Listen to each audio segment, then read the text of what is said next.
Welcome in, everybody. You are listening to the Authority Podcast on the B Podcast Network. Thanks so much for being with us for a conversation that is going to be really interesting. We're going to talk innovation, creativity, and collaborative creativity, and a variety of things that bring some new ideas to the education world, give us some new thoughts, I think, on how we can support our students, how we can think about the opportunities of the future, and a lot more. Excited to get into it with my guest, Brian Collins. Brian is a former Walt Disney Imagineer who helped create stories and magic for some of the world's most beloved attractions.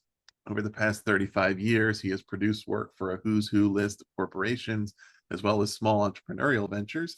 He is now a sought-after innovation consultant through his practice known as the Brainstorm Institute, and works with both large and small companies to help them gain a competitive advantage in the marketplace. He is also currently a full-time instructor at the University of Central Florida's Rosen College, where he teaches a variety of courses related to themed entertainment, immersive design, event production, and advanced technologies. And he has a book called Creative Cross-Pollination, a former Imagineer's take on the innovation process. Brian, welcome to the show. Hey, I'm very happy to be here. We'd love to just start out by telling our listeners a little bit more about the work that you've done, what the things you worked on as an Imagineer, some of the other, what the innovation consultant work is all about, and kind of give them a sense of the angle you're coming from. Yeah, so I was very fortunate to start my career a long time ago. Galaxy far away, it seems like, with Walt Disney Imagineering. And my job with them, I was in creative development, and I worked primarily as what's called a show writer. When you're a show writer, you're not writing shows, but you're writing for like the Disney show. So if you've ever been on the Jungle Cruise and heard those really dad joke like puns, you can thank me for some of those, or scripts and spiels for the attractions and that type of thing. And after moving on from Imagineering, I've had like a really kind of a long, interesting career. Part of it was getting more involved into new and emerging technology like AI and VR and things of that nature. I actually worked for the Florida Virtual School as an innovation specialist for a few years. And my job was to look at how we could take all of these kind of cool new technologies that were being developed. And I was working with a lot of interesting think tanks, like military think tanks and corporate think tanks, trying to see what they were doing and really stay ahead of the curve and see if there were ways that we could take that stuff and like cross-pollinate that into online education. So my career, the later part of my career has really been focused in what I call my three pillars, which are that innovation, creative, emerging technologies, and also education, because it's certainly a passion of mine and something I've been working in now for a long time. I was actually a founding member of the Central Florida STEM Education Council. I recently actually just transitioned after nearly 10 years from the Air Force Auxiliary, and I served as the Florida Wings, among other things, served as the Florida Wings Director of Aerospace Education, putting together programs for our cadets. Higher education now is my jam, and I love teaching the next generation. So yeah, I'm really glad to be talking to you and your audience, kind of sharing that. It's everyone always wants to hear about the Jungle Cruise jokes and that stuff, which I love talking about, but it's a little bit more rare for me to kind of talk how I leverage that into my education background and educational products. So yeah, thrilled to be here, Ross.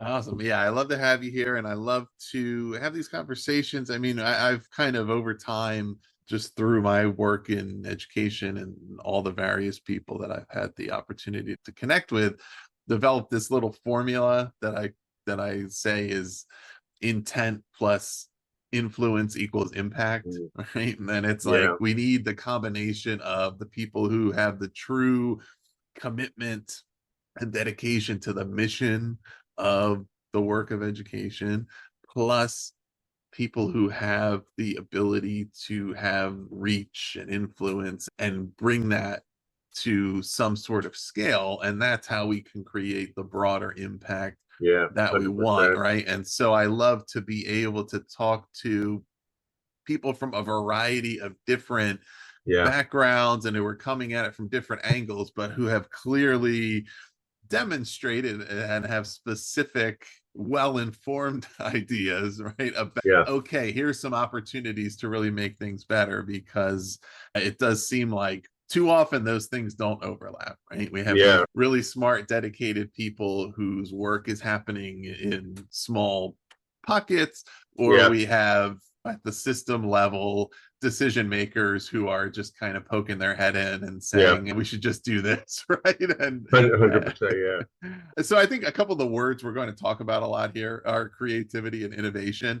I'm wondering, like, if you have a personal definition of those, or how would in your kind of own layman's terms define those as we're kind of going to dig into that. I mean, listen, I give a lot of like workshops and lectures and presentations and stuff, obviously on innovation and creativity. And one of the exercises I do is I always will go around the room and I'll pick out people and I'll say, tell me how you define creativity. And then I'll go to the next person and the third person. And invariably, everyone's got a different definition of creativity. And I think that's the point. It's like creativity to me is something that's a very personal kind of a thing. How we manifest it is very differently. Everybody is creative. Someone tells me I'm not really creative. It's like I want to shake them and say, no, yes, you are. It just depends how you manifest it, right? So if you're an architect, you may design like really creative, innovative buildings and do it that way. If you're in finances, well, you want to be careful how creative you get in finances, but there are different approaches you can take to looking at numbers and creating formulas, things like that. For me, as an Imagineer, my creativity at that point in my life came through in my writing. So it's the same thing with educators. I talk to a lot of educators and try to give them like the different techniques and ideas on ways that they can kind of supercharge their innovation and creativity. Because certainly, I think, boy, if there's one field where innovation and creativity is so important, it's absolutely in education. I actually formed a few years ago a think tank, an educational think tank with two other educators in California. It's called the ENSO Education Institute. And the whole purpose of that is to work with people who are in the education and academic field and work with them on looking at ways that we can disrupt and transform and adapt education going into the future.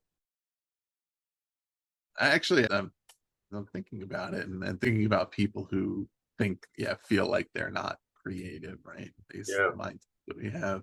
It's almost like the term that Disney uses with Imagineer is a right, great guide to it, because it's the combination of imagination, right, with right. that those Engineering. hard skills of engineering. Yeah, And I think a lot of people, when they think of themselves as not creative, they're thinking of creativity as exclusively imagination. I'm not somebody who can just make stuff up out of thin air kind of right, thing, without thinking about the fact that it's all about solutions to things that exist in the real world. Or all great art is your own perspective on reality, right? right, It's not, right, nobody's making things up out of nowhere with no context, but every great story has themes that are true to life. Every great and creativity can be an artistic endeavor. It can also be, in the terms of education,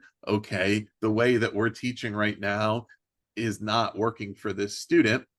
If we right, want this student to make the progress, that we need to try something a little different, and that could be creativity. It might not right. feel creative to somebody who has a different connotation in their head, but that's really what it is. Absolutely, 100%. I've spoken to a lot of groups who work with students, let's say like the autism spectrum. And especially for those kids, you need to be able to adapt to what works for them. I mean, every one of us, we all learn different ways.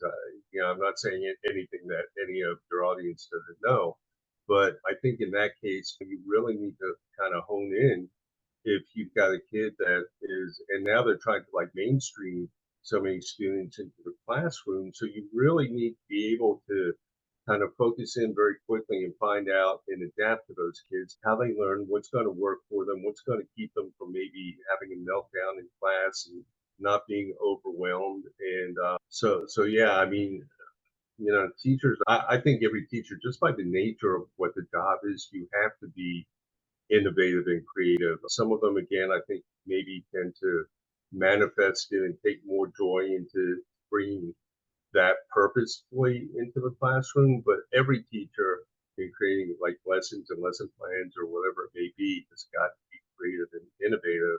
When I do my workshops, it's all about trying to get them to be more conscious about how they're doing it and giving them some tips and tricks on how they can like fire up their creativity in the classroom and that kind of thing, techniques. But absolutely, I agree. Yeah, and I want to get into some of the how of this because I think it's so Yeah, important that there's a lot to explore here, but yeah, that there is going to be a bottleneck or whatever of enabling and like empowering students right, to believe in their own potential to be right, creative and innovative if educators are feeling like they right. don't have that, right? That it's not going to translate and rub off and transfer to learners if we're not really opening up the opportunity for this Yeah, creativity. So as I referenced the main title of the book, creative cross-pollination, can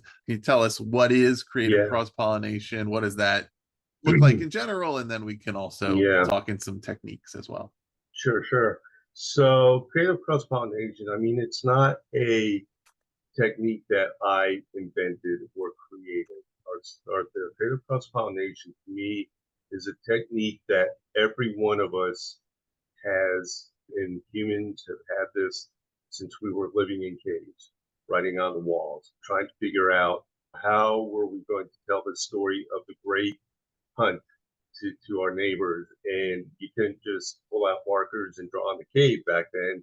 So our ancestors remembered, oh well, I was eating berries and they stained my fingers, or I took a stick that was charred from the fire and draw with that. Those were probably like the earliest forms of creative cross pollination, and there's really all throughout history examples of amazing products and services and things which have been developed because people have been able to kind of connect those dots.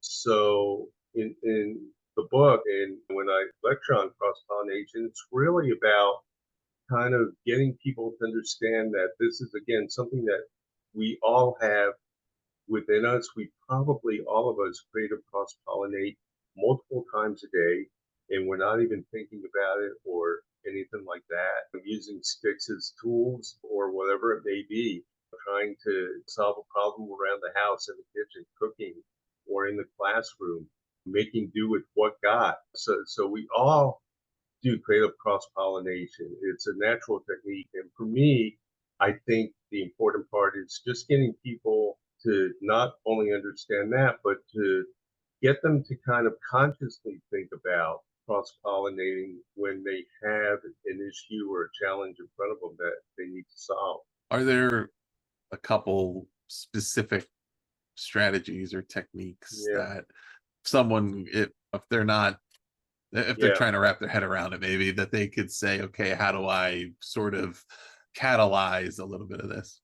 yeah. There's actually quite a few. I outlined four specific ones in my book. One of them is using like open-ended stories to, and this is more of like a group activity. So let's say you're trying to come up with like new ideas for a new kind of fountain pen, right? Something that's Hmm. never been done.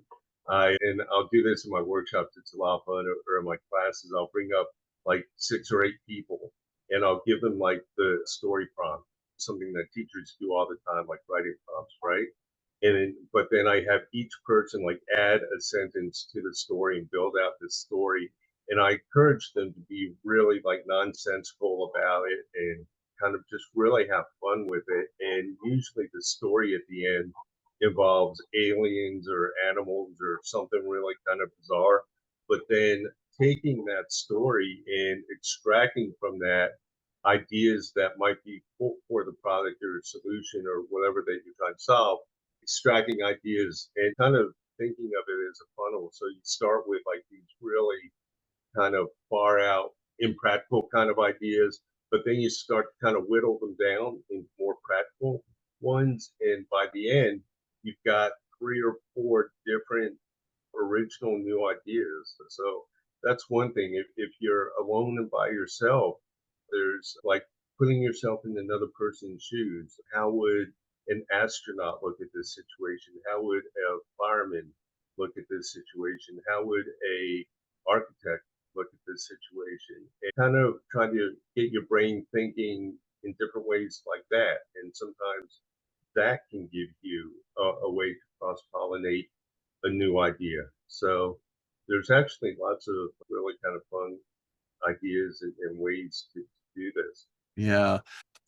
I guess, how should the process of collaboration look toward the aims of creativity? I'm Yeah, thinking, like, on the one hand, you have, again, I think some people have, and some people's vision of themselves as not creative is that they're seeing it as this very isolated solo endeavor, like right, the visionary creative that's over here doing everything by themselves, and right, that, which is rarely even true anyway. And in some cases you can see where that's not beneficial. And I've noticed this a lot with something like Netflix, for example. In recent years, one of the big draws that they've had with both their finances and is that they can lure people to come make content for them by yeah, promising that they're not going to interfere, right? We'll let yeah, you make what you want to make. And sometimes it's pretty obvious this could have used a little some notes, right? This would have been better. There's a good foundation here, but it would have been better with some collaboration. On the other hand, right, you right, think of the quote unquote the writer's room, and the kind of thing where there's the content that the uniqueness and character of it has kind of been right, sanded down by sort of the group think approach, or we got too many people together and this just started to sound generic like anything else. So I think there's probably something in the middle of the true pursuit of creativity is trying to make something that is really good, right? It's the openness right, and willingness to engage with right, others, to right, hear right. perspectives, to really think about how do we take these initial ideas that we Yeah, have and turn them into something that's really valuable or meaningful or that really connects with the right. people it's meant to connect with. But So I think there's some nuance to how to make that happen.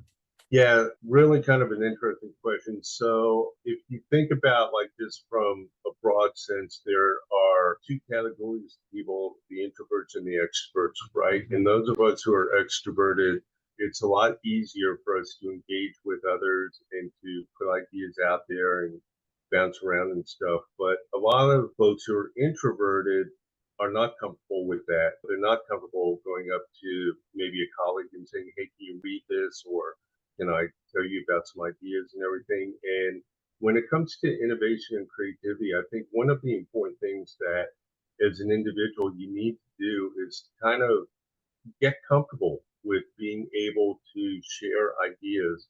People ask me quite often, it's like, when you were writing jokes for the Jungle Cruise, let's say, or writing a script for a new attraction or show, did you do that by yourself or did you collaborate with other people? Like, what was that process like? And it was really most of the time a combination of the two.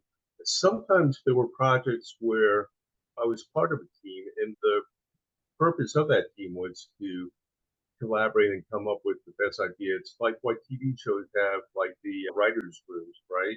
Where they're all in there together and throwing ideas up on the wall and everything. But a lot of times, my boss would come to me, and I remember one job he gave me. I was a young new Imagineer at the time, just new on the job. And he said, "We're going to be doing some work in one of the theme parks, and they're going to be putting up some construction barriers in the theme park, but we need to theme them because you don't want just ugly work barriers in the middle of the theme park. He said, I want you to come up with some family friendly graffiti to put on those barriers.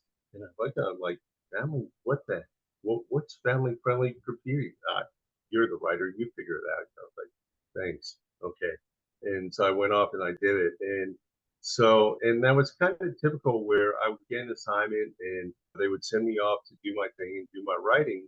But it's not like I would just turn that in and be done with it. That was just like the start of the process because the next step would be to either talk to colleagues or go back to my boss and start kind of like playing and bouncing ideas off of each other and showing them what I came up with and what worked, what didn't work. So for educators, I think it's the same thing. If you're trying to figure out how to come up with a lesson plan that's a little bit more innovative and fun and creative for your students, if you're trying to come up with a homework assignment, so many of us get caught in that paradigm of just doing the same thing over and over just because we feel like we don't have time to kind of put towards the creativity and the innovation, and we grab an assignment that we've already made or whatever it may be, and it's easy to plug and play. But if you take a little bit of time and kind of play with it and bounce ideas off of your colleagues and stuff like that, it's going to really open up your world so much more. And I've had so many teachers that I've worked with that they kind of, especially if they've been teaching a long time, it's hard. It is hard, and it can burn you out. And they come to me and they've lost that joy of teaching that they had when they were younger. And by working with them to get them to reevaluate some of their lessons or assignments or whatever it may be, or even decorating their classrooms and theming their classrooms, it really can kind of help re-spark that joy that I think is so important. One of the things that I hear from my students at the university is that I resonate with them because I walk in the class and I'm always kind of fun and happy. And education should be that way. It should be a glorious, fun experience. We've all sat in classrooms or corporate presentations where it's like death by PowerPoint, and you get someone that's just like this monotone lecturer, and you just want to like put wood slivers under your fingernails rather than listen to some of this stuff. And by being able to bring some excitement and joy into the classroom and doing something new and different and surprising the students, so important. So yeah, spend the time. If you're introverted, force yourself to bounce ideas off of it, even if it's not like someone at school, your spouse or partner or kids or friends, whoever it may be, and have fun with it.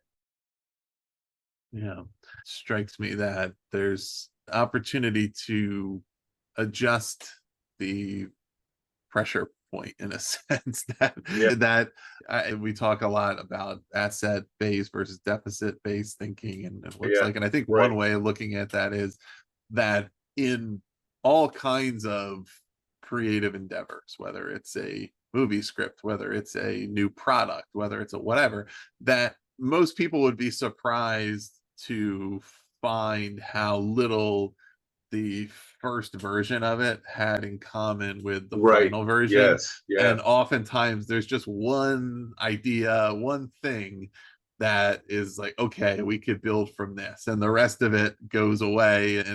But it's looking at that as an asset and saying, okay, we've hit on something here. Yeah. Instead of worrying about all the stuff that we're going to change or fix, let's look at the one thing. And for from an educator perspective, for example, like instead of putting pressure on oneself to be perfect or to have everything exactly how it should Right. be, adjust that to saying, let me just hold myself accountable for adjusting and adapting and learning from inputs, right? Yes. If you think Yeah. about sometimes collaboration and the Right. cross-pollination of ideas can be with the audience, Right on. Yeah. not necessarily colleagues, right? If you think about how a stand-up comic works on their material, they write their jokes and they think it's funny, but then they go and perform them and they see how people are responding and they say, well, this one's no good, this one needs some work, this one's, and the teaching is not that different, where, okay, what parts of this lesson are students really connecting with, what things are just falling flat, is there a different way that I can explain this, is there a different word choice, right? All those things to say, let me just focus on that, and instead of worrying about Yeah. that it wasn't perfect the first time, or that the first time I got this new class of students I didn't know everything about it, but let me iterate and look at the things that are working as the assets to build on. You should almost expect that it's not going to be the way you want it to be the first time you do it. I mean, we spend a lot of time in Imagineering. We have a term called plussing, which plussing means taking an existing ride or attraction and incrementally making it better. And we spend a lot of time doing that. Jokes that I think may be funny aren't necessarily funny to everyone, or they fall flat, like you said, for the community out there when I would put stuff out there and it didn't work. You don't want to throw up your hands and go, oh, man, I'm no good at this, or, well, I'll just take it out. But kind of play with it and find the secret sauce that makes it work. And sometimes it's just small, tiny little iterations that can make the difference. So, Yeah, there's a, I mean, and I would want to get into kind of really some ideas for kind of driving some of that innovation, because it's about, yeah, like you said, it can't be this idea didn't work, that means I'm no good. It also can't be these people didn't like this idea, it means they're no good, right? It right, needs to, right, and particularly we're talking education, when we're looking at, we have to be operating with the belief that everybody can do it, everybody can succeed, but it's about, let's not make it about me and you, let's make it about the ideas, the approaches, what's working, what's connecting, and working toward better, right, right? Versus, and kind of that growth mindset piece versus the fixed, all right, if right. I think this idea is good, and if this person doesn't get it, it just means they just don't get it. It's just as harmful as having that opinion of yourself. As a teacher, you're presenting your ideas and work and lessons, all that to a very large, diverse audience over and over again. And not everybody, there's not one universal way to communicate with people, or not one universal sense of humor or whatever. I mean, if I wrote a joke, you don't have to bring any money with you on the Jungle Cruise because there are plenty of banks along the river. I think that's funny, and a lot of people think that's funny. My wife like rolls her eyes and it's like, yeah, keep your day job, buddy.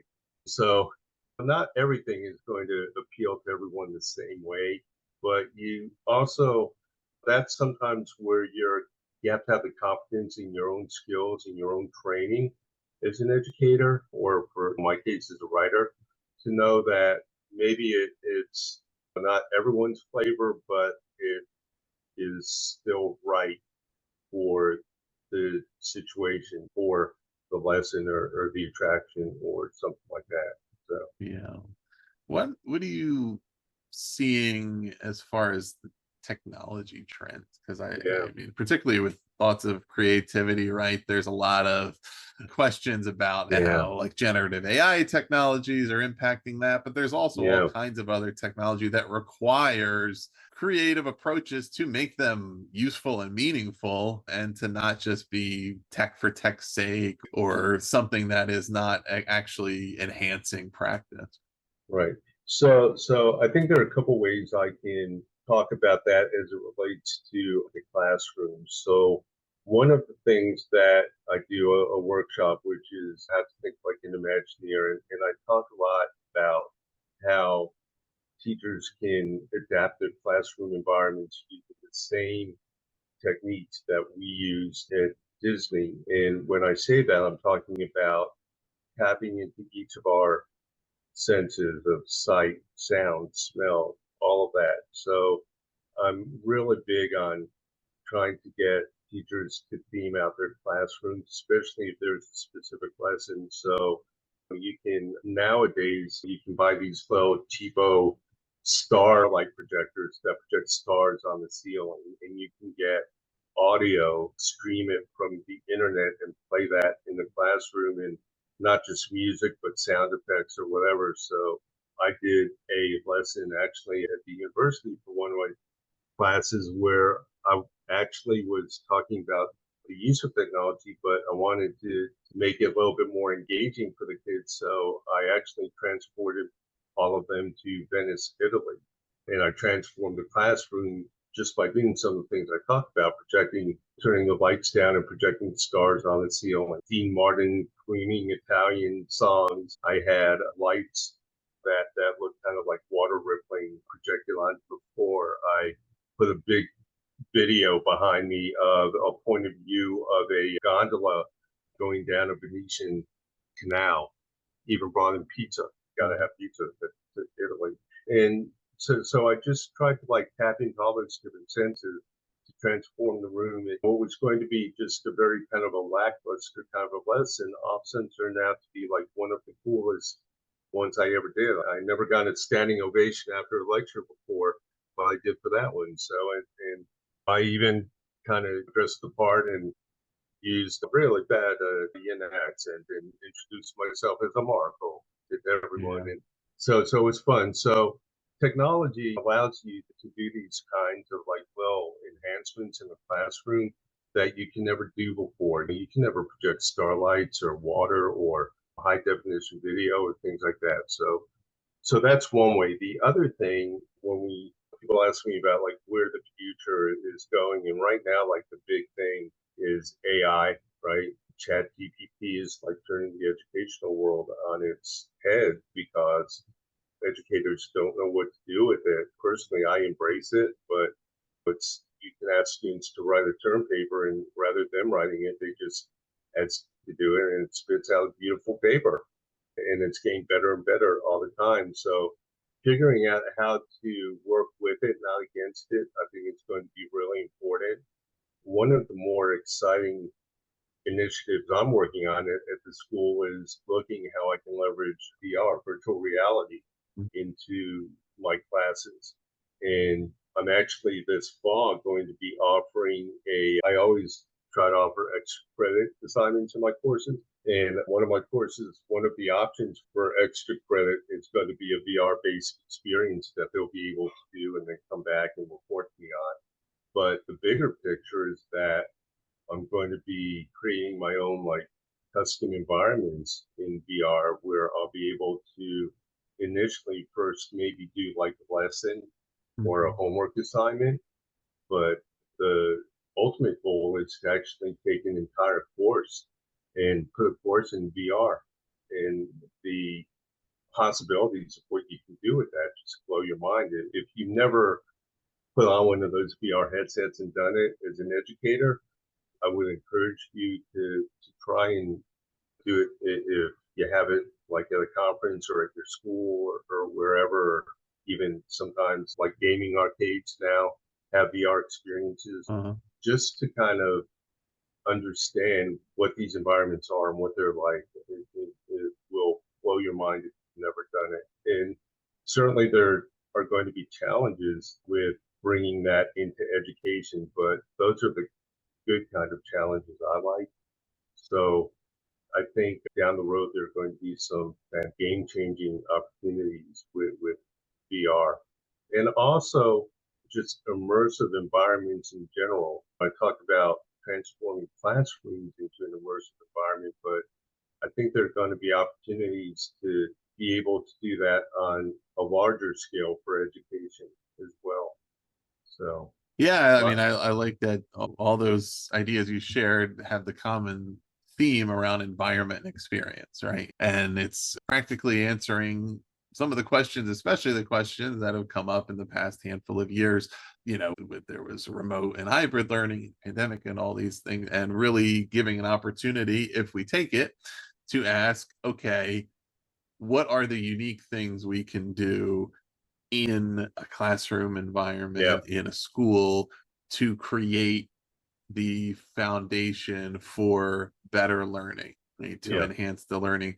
And it's not, an answer is not, this is how we've always done it, or but it's thinking about, okay, what are the things that a Right. Yeah. Right. Transporting students to a different location or setting within the classroom. How can that tap into some of their Yeah, creativity or their sense of belonging? How yeah, can these augmented and virtual reality experiences? We have a company here that's part of our EdTech Startup Showcase series, Career View XR, and they use augmented and virtual realities to give students opportunities to experience different career fields that they right, might be interested in right, exploring and things that they might not have in their local community, or they might not be able to go out, but but it gives them a real view into, okay, these are things you might be interested in, and it tells you a lot more about it than if I just gave you a piece of paper that described what this was,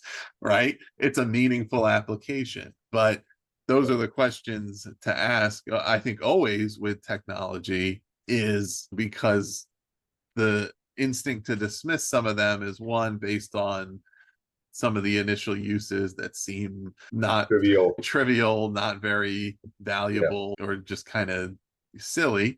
But also it's a collaborative mutual approach of the developers of these technologies also needing to understand, who am I working with, right, what outcomes do they want, how are we either building things that achieve that or communicating to them what that looks like.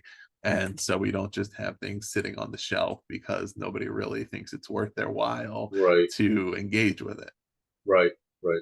Yeah, Um, you never want to use technology just for technology's sake.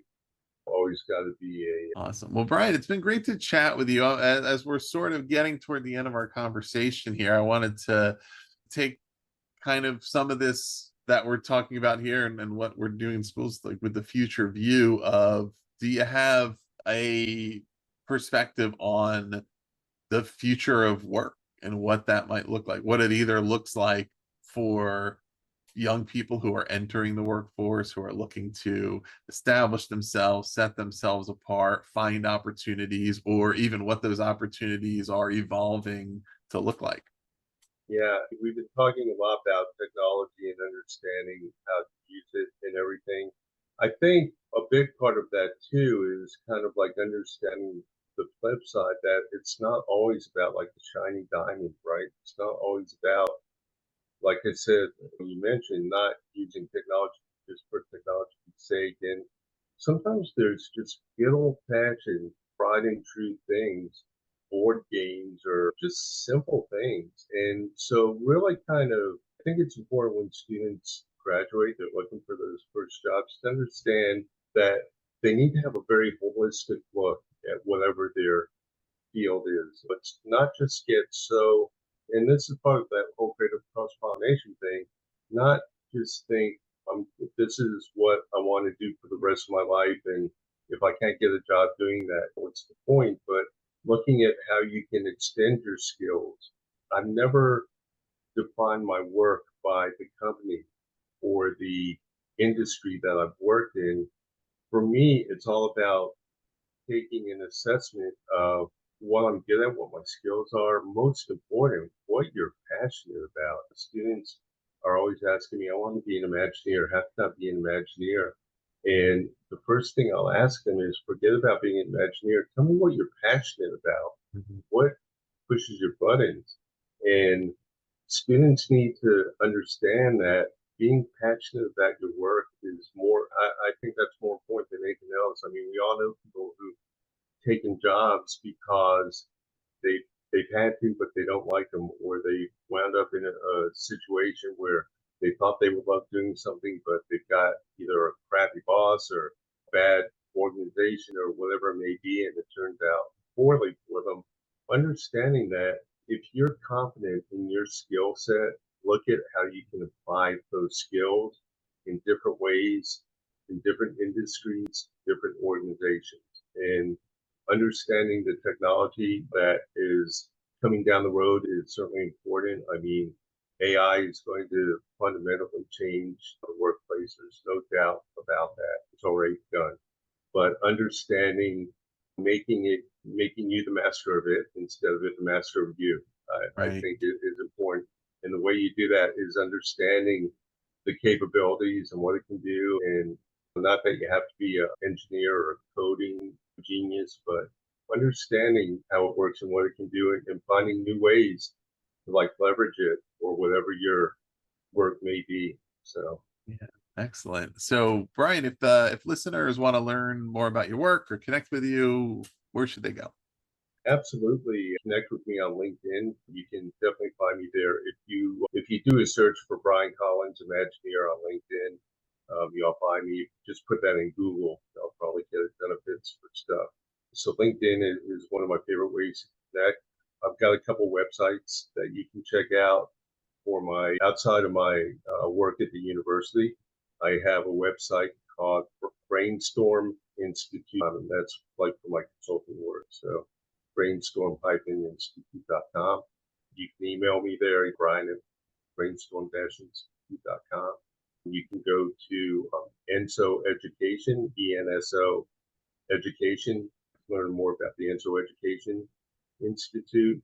If you're interested in my background as an Imagineer, if you're a teacher and you want me to zoom into your classroom, which is something I do quite a bit, or come out and host a workshop for your school or educators, you can go to wd.com, wdwithme.com, so wcom. And there's information for all that. You can join. I've got a Facebook page called Educators Who Love Disney. So join my Facebook page. Instagram, Being Creative, BEINGCRE, the number 8, BE, Being Creative is my Instagram handle. So yeah, I mean, tons of ways to find me. So hope to hear from your audience. I love connecting with folks. We will put all those links below, everybody, so that to make it easy for you, you can click through and you can connect with Brian directly. You can check out some of his other work, see how it might help you. You also can find the book Creative Cross-Pollination wherever you get your books. So Oh, more ideas in there. soon. Yes, yeah, more ideas there for how you can bring these ideas directly into your practice, for how you can support your students, and continuing along Absolutely. this journey that we're discussing about really preparing and equipping learners to have the ability to create the future that they're going to have, to create opportunities to explore, to really know what creativity and innovation look like at a small and large scale. So please check all of that out. Please also do subscribe to The Authority if you have not already for more interviews coming your way every week, or visit bpodcast.network to learn about all of our shows. Brian Collins, thanks again for being here. Thank you. Thank you so much.